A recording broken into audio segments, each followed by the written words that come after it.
Praise the lord. ప్రభునేసు నామములో అందరికీ వందనములు. యేసయ్య మాటను ఈ కార్యక్రమానికి వీక్షించడానికి ప్రేమతో నేను మిమ్మల్ని ఆహ్వానిస్తున్నాను. ఈ దినము మార్కు సువార్త 9వ అధ్యాయము 33వ వచనం నుండి 37 వచనాలు మనం ధ్యానించుకుందాం. అంతటా వారు కపెర్నహూమునకు వచ్చిరి. వారు ఎవడు గొప్పవాడని మార్గమున ఒకనితోనొకడు వాదించిరి గనుక ఆయన ఇంట ఉన్నప్పుడు మార్గమున మీరు ఒకరితో ఒకరు దేనిని గురించి వాదించుకుంటురని వారిని అడుగగా వారు ఊరుకుండిరి. అప్పుడు ఆయన కూర్చుండి 12 మందిని పిలిచి, ఎవడైనను మొదటి వాడై ఉండగోరిన ఎడల వాడు అందరిలో కడపటి వాడును, అందరికీ పరిచారకుడనై ఉండవలెనని చెప్పి ఒక చిన్న బిడ్డను తీసుకొని వారి మధ్య నిలవబెట్టి వారిని ఎత్తి కౌగిలించుకొని ఇట్టి చిన్న బిడలలో ఒకనిని నా పేరిట చేర్చుకొనువాడు నన్ను చేర్చుకొనును, నన్ను చేర్చుకొనువాడు నన్ను గాక నన్ను పంపిన వానిని చేర్చుకొనునని వారితో చెప్పాను. ప్రియదేవునికి బిడ్డలారా, ఈరోజు వాక్య భాగంలో యేసు ప్రభువారు కపెర్నహూమునకు వచ్చినప్పుడు, గలిలే ప్రదేశంలో కపెర్నహూము అనే ఒక పట్టణం ఉంది. అక్కడ ఆయన ఒక ఇల్లు తీసుకుని బస చేసేవాడు. ఆ ఇంటి దగ్గరికి వచ్చినప్పుడు మార్గములో ఈ శిష్యులు ఒకరి గురించి ఒకరు నేను గొప్ప అంటే నేను గొప్ప అని ఒకరికొకరు వాదించుకుంటున్నారు. ఈరోజు ఈ గొప్ప అనేది ఇంట్లో చూస్తున్నాం, సంఘంలో చూస్తున్నాం, సమాజంలో చూస్తున్నాం, దేశంలో చూస్తున్నాం. ఎక్కడైనా సరే నేను, నాది, నా మాట వినాలి, నేనే గొప్ప అనే భావన వచ్చినప్పుడు అక్కడ సమస్యలకు ప్రారంభం అది. ఎందుకంటే యేసు ప్రభువారు ఈ లోకానికి వచ్చిన తర్వాత ప్రతి మనిషిలో ఉన్న అహంకారము తీసివేయాలనేది ఆయనకున్న సంకల్పం. నేను, నాది, నేను గొప్పవాణ్ణి అనే ఫీలింగ్ అనేది ఎవరిలో ఉండకూడదు. ప్రతి ఒక్కరూ ఏమై ఉన్నామో అది దేవుని కృప వలనై ఉన్నామని దేవునినే ఘనపరచాలి తప్ప తన గొప్పతనాన్ని చాటి చెప్పకూడదు. అందుకే యేసు ప్రభువారు ఇంట్లో కూర్చున్నప్పుడు తన శిష్యులతో ఆయన అడుగుతున్నాడు, మార్గంలో మీరు ఒకరితోకరు వాదించిన విషయాలు ఏమిటి? మీరు దేని గురించి వాదించారని వారికి ఆయన అడుగుతూ ఉన్నాడు. వాస్తవానికి అది చెప్పకూడని విషయం, సిగ్గుచేటి విషయం. గురుగారి దగ్గర శిష్యులందరూ ఒకటే, సమానమే. కానీ వీరిలో మరి ఎందుకు ఆ తలంపులు పుట్టిందో, నేను గొప్ప అంటే నేను గొప్ప, నా మాట చెల్లాలంటే నా మాట చెల్లాలి. ఒక ఇంట్లో కనుక ఇలాంటి పరిస్థితులు ఏర్పడితే ఆ ఇంట్లో ఆ శాంతి భయంకరంగా చెలరేగుతుంది. ఏ భార్య అయినా, ఏ భర్త అయినా, ఏ పిల్లలైనా నా మాటే ఇంట్లో జరగాలి, నేనే ఇంటికి గొప్ప అనే భావనతో మాట్లాడితే ఆ ఇంట్లో అసమాధానం అనేది భయంకరంగా చెలరేగుతుంది. కనుక శిష్యులు ఆ మాట చెప్పలేక మౌనమైపోయారు. వారు ఊరుకున్నారు. ఎందుకంటే అయ్యా నేను గొప్పని అని చెప్పడానికి వారికి శక్తి చాలలేదు. అయితే అందరూ కూర్చున్నప్పుడు ఆ 12 మందిని తన చుట్టూ కూర్చోబెట్టి యేసు ప్రభువారు చాలా చక్కని ఒక నీతి సూత్రము ఆయన వారికి బోధించాడు. మీలో ఎవరైనా గొప్పవాడై ఉండాలన్నా మొదటివాడై ఉండగోరిన ఎడల వాడందరిలో కడపటివాడు, అందరి పరిచారకుడై ఉండవాలని చెప్పాడు. అవును, ఈరోజు ఎవరైనా ఈ లోకంలో ఒక గొప్ప స్థితిలోనికి వెళ్ళాలి అనుకుంటే తన జీవిత ప్రారంభం ఎక్కడి నుంచి అంటే అందరికీ పరిచర్య చేయటం ప్రారంభించాలి. కానీ ఈ రోజులు అలా లేదే. నేను గొప్ప కనుక నాకు పరిచర్య చేయాలి అంటారు.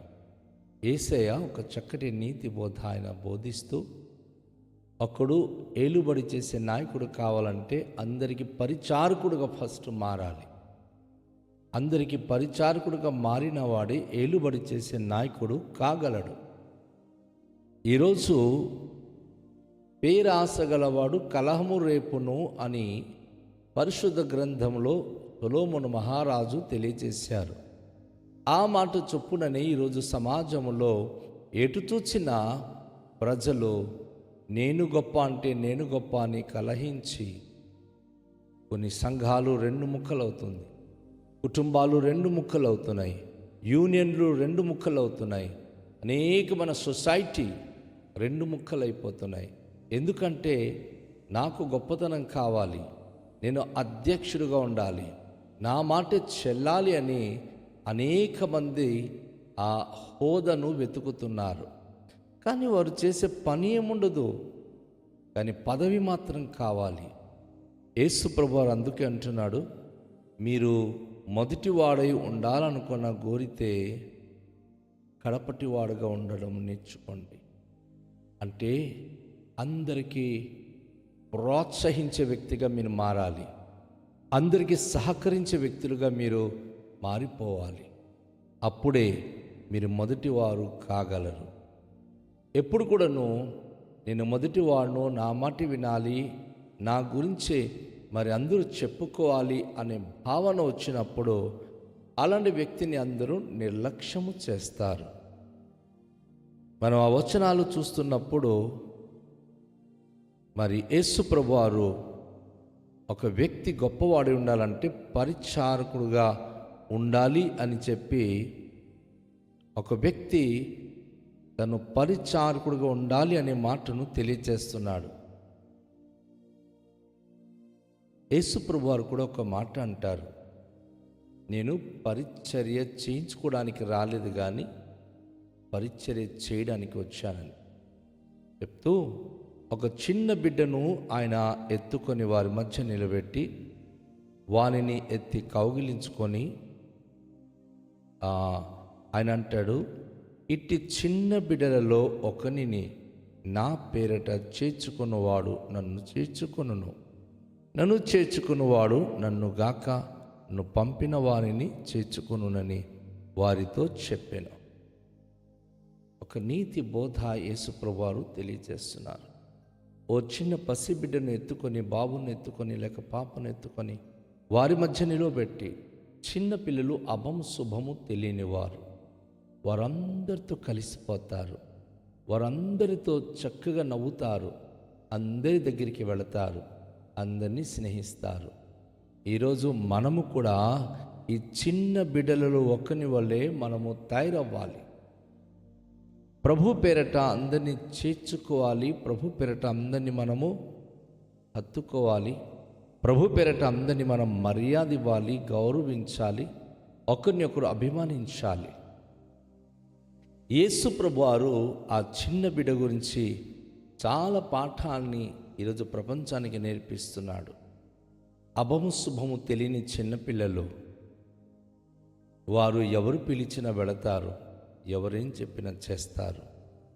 ప్రభువారు అంటున్నారు కదా, ఈ బిడ్డల వల్లే మీరు నా పేరిట చేర్చుకున్నవాడు నన్ను చేర్చుకును. ఈ బిడ్డను ఎత్తుకున్నప్పుడు ఆ బిడ్డ ఎంత ఆప్యాయతగా మన దగ్గరికి వస్తున్నాడు, ఆ బిడ్డ ఎంత ఆప్యాయతగా మనతో నవ్వుతున్నాడు.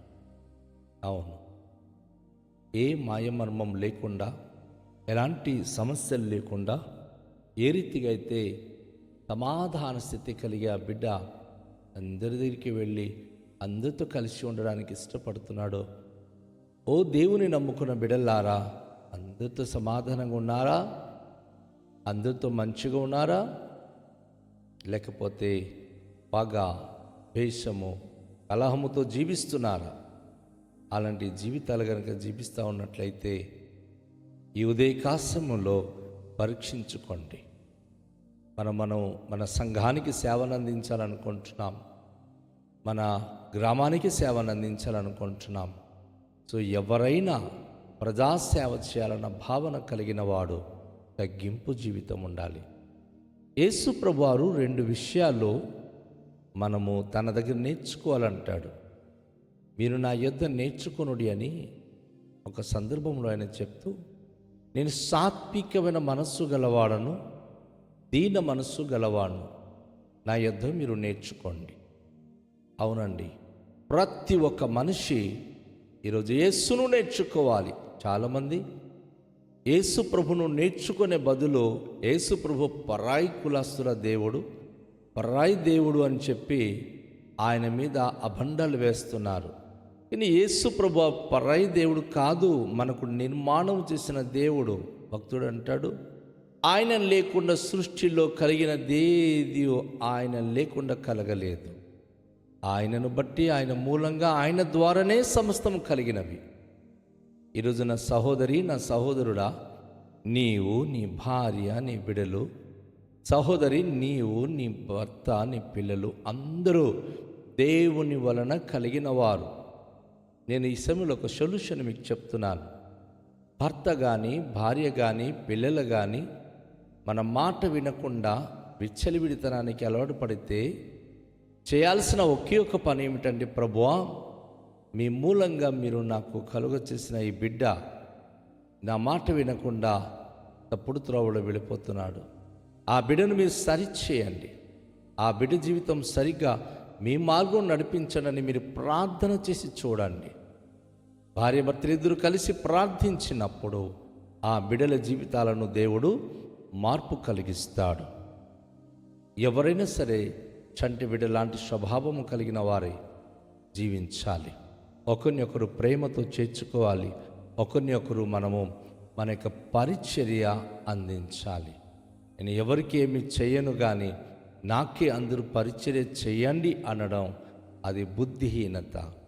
ప్రతి సేవకులు కానీ, ప్రతి సేవకురాండ్రు కానీ, ప్రతి స్త్రీ పురుషుడు ప్రతి ఒక్కరూ చేయాల్సిన పని ఏమిటంటే, మనము తగ్గింపు జీవితం కలిగి ఉండాలి. మనం ఒకరిని ఒకరు మరి దీన మనసు కలిగి జీవించాలి. మనము ఎప్పుడు కూడా హెచ్చింపు స్వభావం అనేది ఉండకూడదు. అందరికీ సేవ చేసే మనోభావము ఎప్పుడైతే మన లోనికి వస్తుందో అప్పుడు నిశ్చయంగా మనము దేవునికి అంగీకారయోగ్యం అవుతాం. యేసు ప్రభును నేర్చుకున్నవారు, యేసు ప్రభు వారు నడిచిన మార్గం నడిచిన వారు, యేసు ప్రభు ఉండి చోటికి వారు ప్రవేశించగలరు. కనుక ఈరోజు యేసయ్య మాటలో మనం వింటున్నాం. యేసు ప్రభు వారు చెప్పే మాట ఏంటంటే, ఎవరైనా సరే నా పేరిట చేర్చుకోవాలి, నా పేరిట ఒకరినొకరు గౌరవించాలి, నా పేరిట ఒకరినొకరు ఆదరించాలి.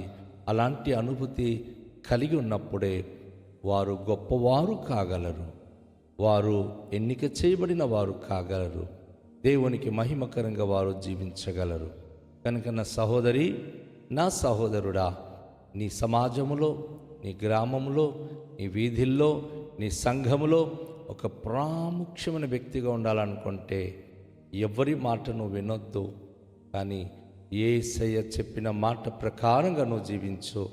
నిశ్చయంగా దేవుడు దీవిస్తాడు. ప్రార్థన చేద్దాం. మికిలి దయగల పరలోకపు తండ్రి, మీ పరిశుద్ధ నామానికి స్తోత్రాలు. దీన మనసు తగ్గింపు జీవితం ద్వారా మాకు ఏర్పడే ఆ గొప్ప అనుభూతి గురించి నేర్పించారు.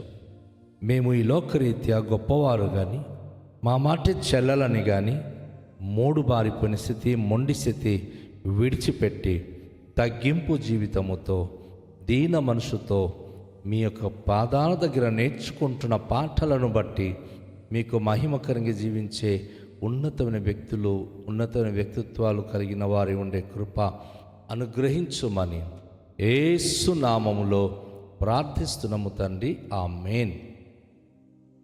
అందరికీ షాలోం. ప్రభు మనను దీవించునుగాక.